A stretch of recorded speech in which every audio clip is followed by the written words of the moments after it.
vacationing during COVID. Yes. They're going to write books about this. But I didn't go. I stayed. And you got to rest. She took the, other 5 people, your mother, your daughter, all the our kids, 2 nieces. And I rested. It was so awesome. Yeah. So you got to rest and I went to Hawaii. It was lovely though. So felt a little bit normal. And finally. you guys had tamed your dragons. There was not that much drama on vacation. No. Usually busy. The dragons are out there fighting and getting all crazy. Nope. We had fun. I have introduced you to Andy, the ancestral dragon. I already know that dragon. I've been introduced to him many years ago. He wants to smooch you. Aww. He missed you. He missed you. I missed you. So we're going to continue on our series on the bad habit dragons. And I don't know that you read that part of the book, but there are actually 10 different dragons, bad habit dragons. And we talked about the yes, yes, yes dragons and the no, no, no dragons. You should have been here for that one. What are you trying to say? Tan and I, next Tuesday night, 5 o'clock Pacific time, we are going to do a special launch event for Your Brain is Always Listening. It's called 12 Steps to Recover Your Mind. You can sign up. It's free. We're going to be 90 minutes and we'll answer some of your questions. But we're going to unveil actually a brand new 12-step program for difficult behavior and people addictions. saying they can hardly wait to pre-order your book. They can pre-order it now. Can't wait to get it. Well, thank you so much. We're very excited. We've given away like 3,500 bottles of Happy Saffron. Wow. I know. We're That's almost amazing. out. So order it today at yourbrainisAlwaysListening.com. All right. So if you want to change a bad habit, there are 5 steps to changing a bad habit. So step number 1, you have to identify it. Mm-hmm. 2 is, well, what problems is it causing in your life? And the 2 habits we're going to talk about tonight, they cause a lot of problems. Recognize the cues and the triggers. Identify what's the reward, so what payoff am I getting? The secondary gain from this. Right. And then develop a new routine. Right.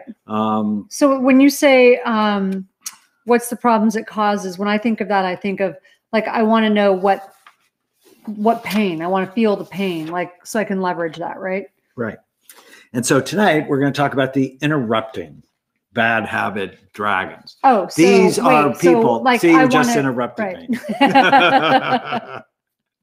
This happens more than I would like. We've got 4 girls or 3 girls in the house. And what does that have to do with anything? No, 4 girls in the house. We have 4 girls in the house. They have more language. We have a lot of language in our heads. So did you know males have language mostly on the left side of the brain?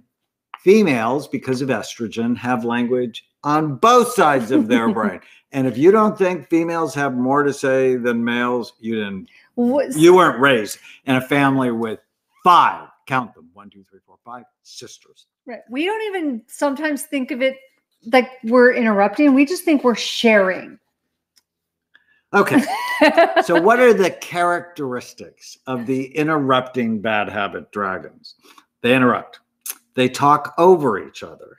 They don't allow the other person to finish their thoughts. You are 2 words into the sentence and boom, you have been distracted. Thinking of a response before you even hear the whole sentence. Say the first thing that comes to mind. Dominate conversations. These people also have trouble waiting in line. Oh, well, what does that have to do with interrupting? Wait. What does that have to do with interrupting? Because they can't wait. It's the same mechanism. But that's not the same thing. You can't wait to say what you're going to say, and you can't wait in line. And what problems? I wait. I'm not buying it. Now, don't get into the no, bad habit dragon. So what are the problems this interrupting bad habit dragon causes? It hurts team performance and damages relationships. It limits communication, and people feel shut down. It's the most important thing I do with couples and with parents. You got to let them finish their sentence. And then before you say anything, repeat back what you hear so you really are listening. One thing that I think it also in some ways hurts the person who's interrupting, because you're not present. You're not really hearing what the person is saying. So it's hurting your relationships because you're not actually paying attention. Well, and you're making your comment more important than the relationship. I loved what you said, because that's exactly the issue. You are not present. And if you're not present, you're not seeing the other person. So this is really important. One thing that can help is looking at the person when they're talking, not just thinking about what you're going to say, but really looking at the person when they're talking. Right.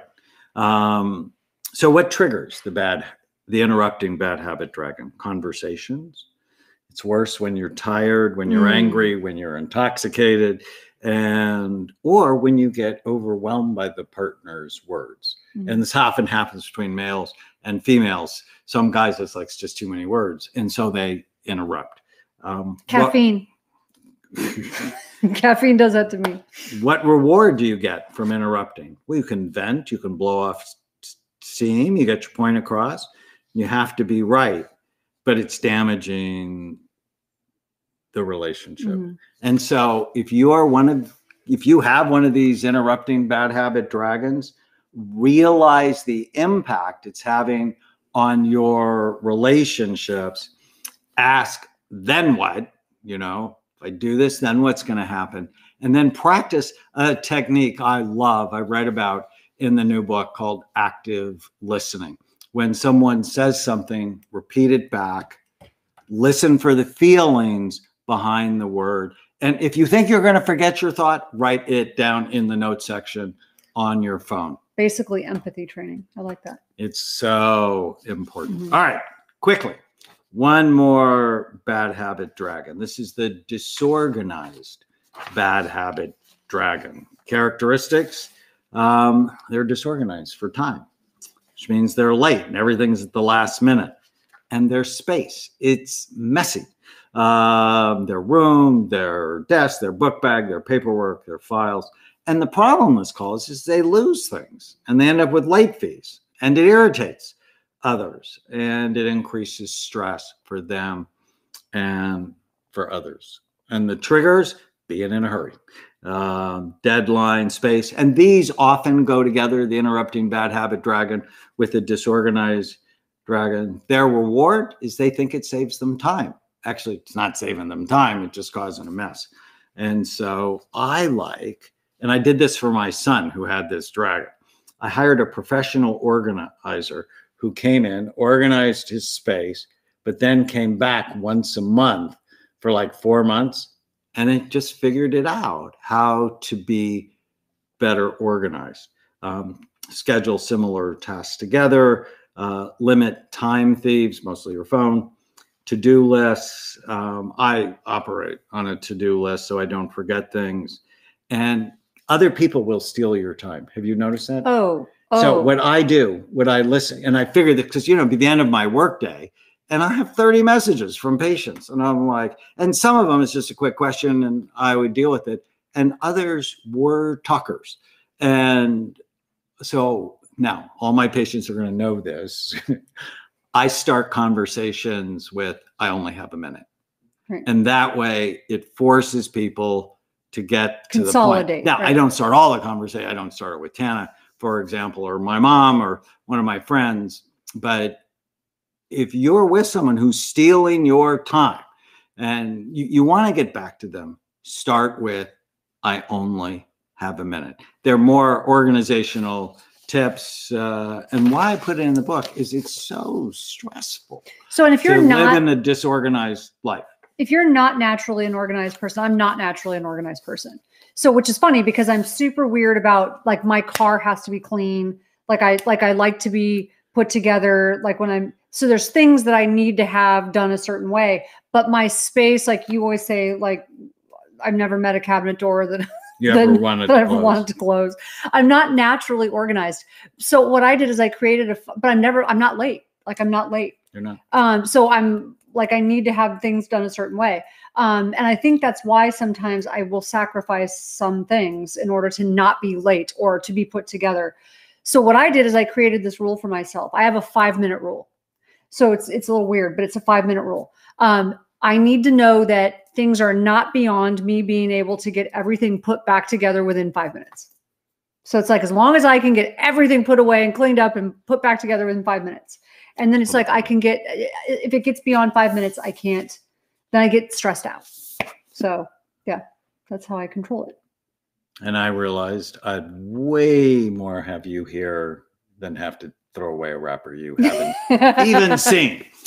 So anyways, we're going to talk about both of our books next Tuesday. And public television is our new show, Overcoming Anxiety, Depression, Trauma, and Grief. Starting this weekend, nationwide, check your local public television stations. We're really excited, and we're going to highlight Your Brain is Always Listening, but also notice how these covers match. The Relentless Courage of a Scared Child, rated 4.8 on Amazon. If you haven't written a review for it, please do. When you pre-order the book, please write a review. If Your Brain is Always Listening, I know you'll love it. We have links below. You can know your dragons, knowyourdragons.com to figure out your dragons. And also, Your Brain is Always Listening. Pre-order the book, get 4 free amazing gifts. Welcome. And home. we are looking so forward to you checking out the PBS show and letting us know what you think. Comes out this weekend. Welcome home. Thank you. Bye, everybody. Bye, everybody.